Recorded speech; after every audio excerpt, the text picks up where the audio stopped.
মৰমৰ ছাত্ৰ-ছাত্ৰীসকল, সঁফুৰা বৃত্তি পৰীক্ষা ৰবিবাৰে যিহেতু, সেয়েহে মই তোমালোকৰ বাবে ইম্পৰ্টেণ্ট কেইটামান কুৱেশ্যন লৈ আহিছোঁ ছায়েন্সৰ। এইকেইটা তোমালোকে পৰীক্ষাৰ কাৰণে চাবা। চ' এইকেইটা জিকেৰ কাৰণে ইম্পৰ্টেণ্ট বা ছায়েন্সৰ কাৰণে ইম্পৰ্টেণ্ট, ঠিক আছে। ছাত্ৰ-ছাত্ৰীসকল, তোমালোকে যদি ক্লাছ 8 আৰু 9ত পঢ়ি আছা, তোমালোকে ইবুক এখন লাভ কৰিব পাৰিবা মাত্ৰ 20 টকাত।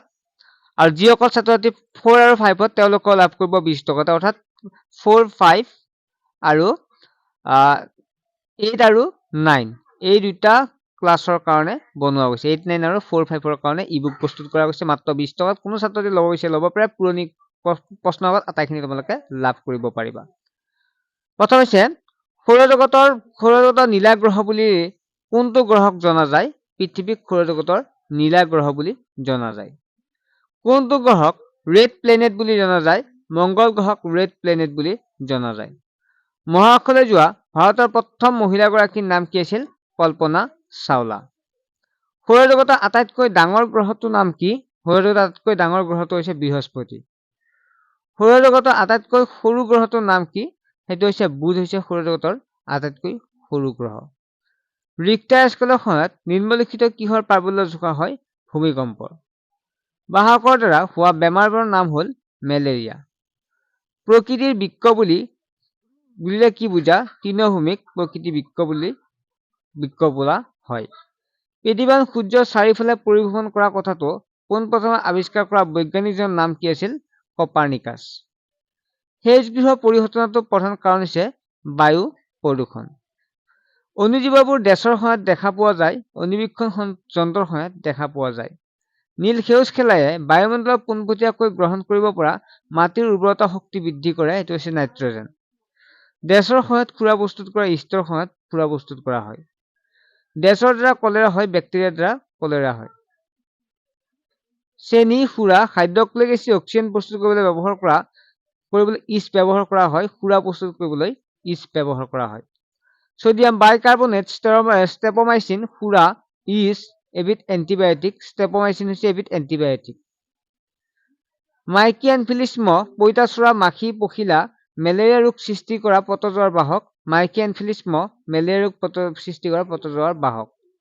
পৰুৱা, মাখি, মকৰা সংক্ৰামক ৰোগ। মাখি হৈছে সংক্ৰামক ৰোগৰ বাহক। তাপ গুৰি কৰা ইষ্ট কোষৰ বৃদ্ধি। ময়দা মৰাৰ বাবে পাওৰুটি বা ইডলিৰ লদা উফন্দি উঠে। ইষ্ট কোষৰ বৃদ্ধিৰ বাবে পাওৰুটি বা ইডলিৰ লদা উফন্দি উঠে। শৰ্কৰা আৰু সুৰা প্ৰস্তুত কৰা প্ৰক্ৰিয়াটোক নাইট্ৰজেনৰ যৌগীকৰণ বা সাজ নে কিম্বন সংক্ৰামক বোলা হয়? সেইটো হৈছে কিম্বন বোলা হয়। এইখিনি চাবা। বেক্টেৰিয়া হৈছে কলেৰা ৰোগৰ সৃষ্টিকাৰক। ৰাইবজম নাইট্ৰজেন যৌগীকৰণ। লেক্ট'বেচিলাছ দৈ প্ৰস্তুত কৰাত। ইষ্ট পাউৰুটি প্ৰস্তুতকৰণত। মেলেৰিয়া ৰোগ সৃষ্টি হৈছে পতজোৱা আৰু ভাইৰাছ হৈছে H-বেমাৰ সৃষ্টি কৰা। এইখিনি চাবা। এড্ৰিনেল গ্ৰন্থিয়ে নিঃসৰণ কৰা হৰমনটোৰ নাম হৈছে এড্ৰিনেলিন।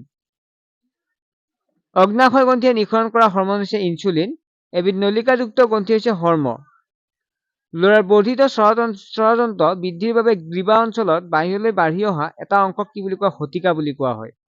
অন্তঃস্ৰাৱী গ্ৰন্থিয়ে নিঃসৰণ কৰা দ্ৰব্যক হৰমন বুলি কোৱা হয়। উপযুক্ত অনুপাতত প্ৰটিন, কাৰ্বহাইড্ৰেট, চৰ্বি আৰু ভিটামিন থকা আহাৰক সুষম আহাৰ বুলি কোৱা হয়।